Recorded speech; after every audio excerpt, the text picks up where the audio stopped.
Well, before all that, a special report on how artificial intelligence is being harnessed to crack down on motorists who litter our motorways and streets. 2 million pieces of litter every day are dropped in the UK.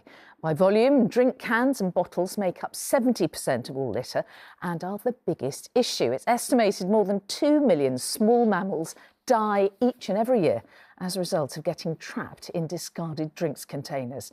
It costs local authorities millions of pounds a year to clean up the rubbish we drop, and now they are fighting back. Cameras using the latest AI technology are helping to track down the criminals responsible. Pablo Taylor saw how they work. It's one of the most common crimes in the UK.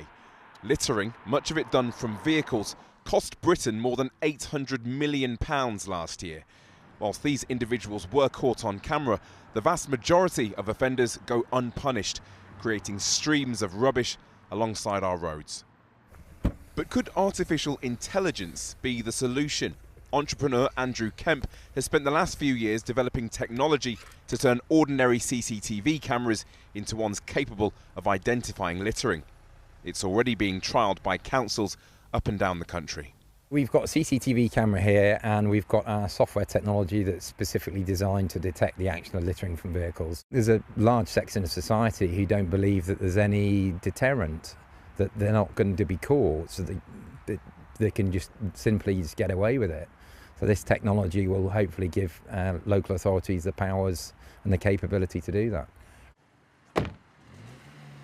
To demonstrate how this technology works, I've agreed to dump a few items of litter out of my car, and I'm told this camera can pick up even the smallest bits of rubbish.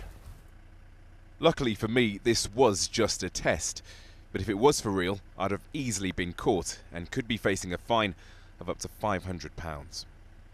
For now, it often falls on volunteers to clean up the mess left by drivers, and these litter pickers say they'd appreciate any extra help from AI cameras, even if it meant more surveillance. I actually think that's a good idea. I'm not into Big Brother with cameras everywhere and everything. However, litter is wrong. It is not nice, and it should be. You should be caught out for it. So, yeah, I have no problem with that. Pablo, just look at the state here. It's absolutely covered in litter. But there are others who say we shouldn't need AI to solve this problem, and it's decades of inaction from the top which has left Britain with a rubbish reputation. How does the UK compare to other countries when it comes to the problem of litter? The UK compares terribly. We argue that we're the most litter-ridden country in the Western world. When I've been to countries myself, like New Zealand, Australia, Singapore, Canada, these countries are all pristine compared to Britain.